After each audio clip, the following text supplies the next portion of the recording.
जय श्री राधे। पूज्य श्री सद्गुरुदेव भगवान के चरणों में प्रणाम। पूज्य श्री राधा बाबा जी का जीवन चरित्र। एक घायल कौवा। सन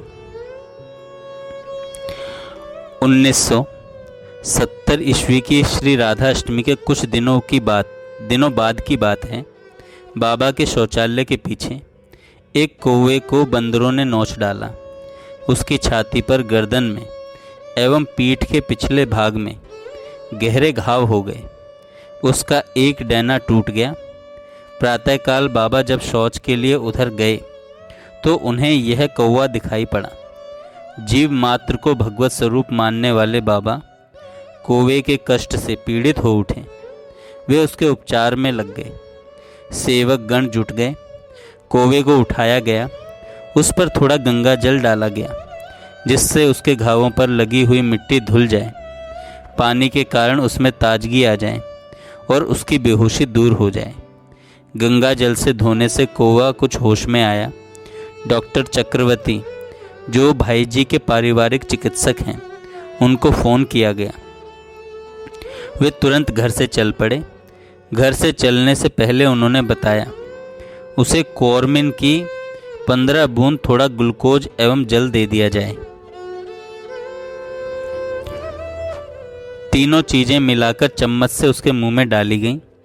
कौवा पंख फड़फड़ाकर होश में आ गया, पर एक डैना बुरी तरह से टूट जाने से वह उड़ नहीं पा रहा था। इतने में डॉक्टर चक्रवर्ती आ गए। उन्होंने कौवे के घावों को देखकर कहा, इसे बुरी तरह नोचा गया है। घावों पर सिवाजल पाउडर छिड़का गया। इतना उपचार पाने पर कौवा को संभल गया। डॉक्टर साहब ने कहा, मैं शाम को या कल आकर फिर ड्रेसिंग कर दूंगा। अब बाबा को चिंता हुई कि इसकी रक्षा कैसे हो, कहीं बंदर फिर से इस कौवे पर हमला न कर दें। नेवला, सियार, कुत्ता, बिल्ली उसे अपना भोजन न बना लें। चींटी मकोड़े उसके घाव को न खरोंच डालें। उसके परिवार के दूसरे कौवे आ करके उसको ले जाने का असफल प्रयास न करें। ऐसी कई समस्याओं का समाधान करना था। बाबा स्वयं जुट गए इस व्यवस्था में। वे मौन हैं, अतः बोल करके या संकेत करके अपना मनोभाव व्यक्त नहीं कर सकते। स्वयं उठकर जब कोई चीज़ वे उठाने लगते हैं या खोजते हैं तो उनकी चेष्टाओं से अनुमान लगाया जाता है कि वे इस या उस चीज़ को चाहते हैं। तत्काल वह चीज़ जुटाई जाती। एक जालीदार पिंजड़ा आया जो लगभग 9 इंच ऊंचा था। उसके भीतर पुआल बिछाया गया। उस पर उस कौवे को लिटाया गया। पास में एक परई में पानी और दूसरी परई में रोटी के टुकड़े रख दिए। अब पिंजड़े के चारों ओर की सुरक्षा की व्यवस्था हुई। चारों ओर ईंटों को जोड़ा गया जिससे कोई नेवला या सियार या कुत्ता या बिल्ली भीतर न घुस सके। चींटियों से बचाव करने के लिए पिंजड़े के चारों ओर पर्याप्त गैमेक्सिन पाउडर छिड़का गया। कोई पिंजड़ा खोल न दे, इसके लिए पिंजड़े के कुंडा लगवा दिया गया और उसमें ताला लगाकर चाबी सुरक्षित स्थान पर रखी गई। पिंजरे में हवा आने की पूरी व्यवस्था थी। साथ ही इस बात की भी व्यवस्था की गई कि वर्षा आते ही उसे ढक दिया जाए या वर्षा का पानी पिंजड़े में न जाए, पर पर्याप्त हवा भीतर तक पहुंचती रहे। इतनी व्यवस्था में लगभग 3-4 घंटे बाबा को लग गए। इतनी व्यवस्था करने के पश्चात बाबा अपनी कुटिया में गए। कई सेवकों ने जिम्मेदारी ली है उसकी बराबर संभाल करने की। थोड़ी थोड़ी देर में सेवकगण संभाल करते रहे। कौवा प्रसन्न था, पर बाबा को कहाँ चैन। वे भी जब जब कुटिया से बाहर आते हैं तब तब स्वयं पिंजड़े के पास जाते हैं और कौवे की संभाल करते हैं। कौवे की परई की रोटी बदली गई कि नहीं, पानी नया रखा गया कि नहीं, उन्हें बड़ी चिंता रहती। इस प्रकार लगभग 2 दिन वह जीवित रहा। उसकी सार संभाल को देखकर एक सज्जन ने कहा, इतनी संभाल तो कोई अपने सगे पिता की भी न करता, पर बाबा के लिए वह कौवा साक्षात भगवत स्वरूप है। यह सेवा भगवान की अर्चना है। अतएव इसकी तुलना लौकिक सेवा से कैसे हो सकती है। कौवे के प्राण पखेरु उड़ जाने पर बाबा ने उसकी अंत्येष्टि की व्यवस्था की। उन्होंने श्री गोस्वामी जी महाराज, श्री नंद बाबा, श्री मोती जी, श्री दुबे जी आदि वरिष्ठ सात्विक पंडितों को बुलाया। कौवे को स्वयं अपने हाथों गंगा जल से स्नान कराया। अपनी धोती का कपड़ा मंगवाकर उसे पोंछा। उसके मस्तक पर, शरीर पर चंदन लगाया। तुलसी दल एवं गंगा जल उसके मुंह में डाला और तुलसी दल उसके शरीर पर चढ़ाया। फिर अपनी गहरी धोती के कपड़े में उसे लपेटकर बाबा ने उसे अपनी गोद में ले लिया। इतना करके उस कौवे को लिए उन्होंने गिरिराज जी की 5 प्रदक्षिणा की।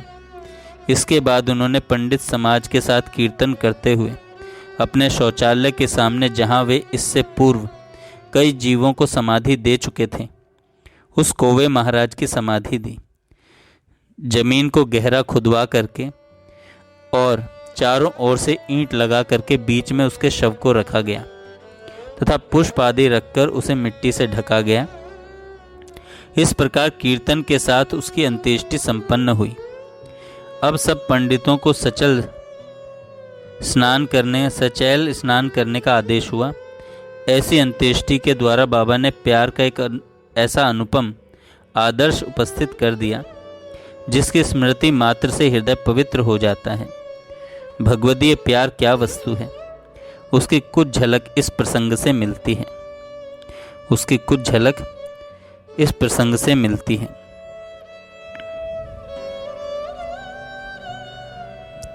जय श्री राधे।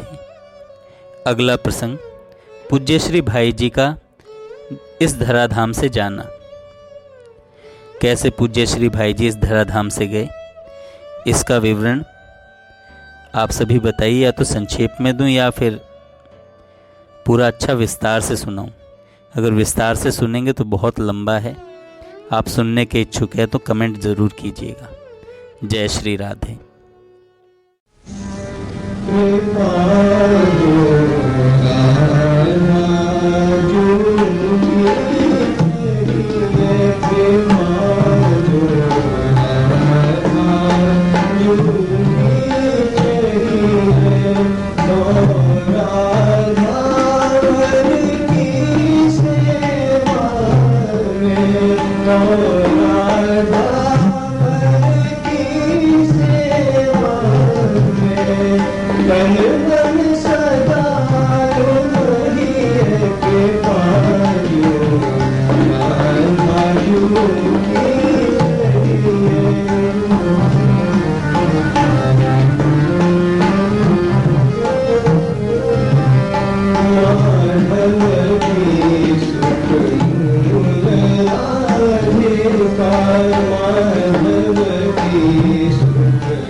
कृपालु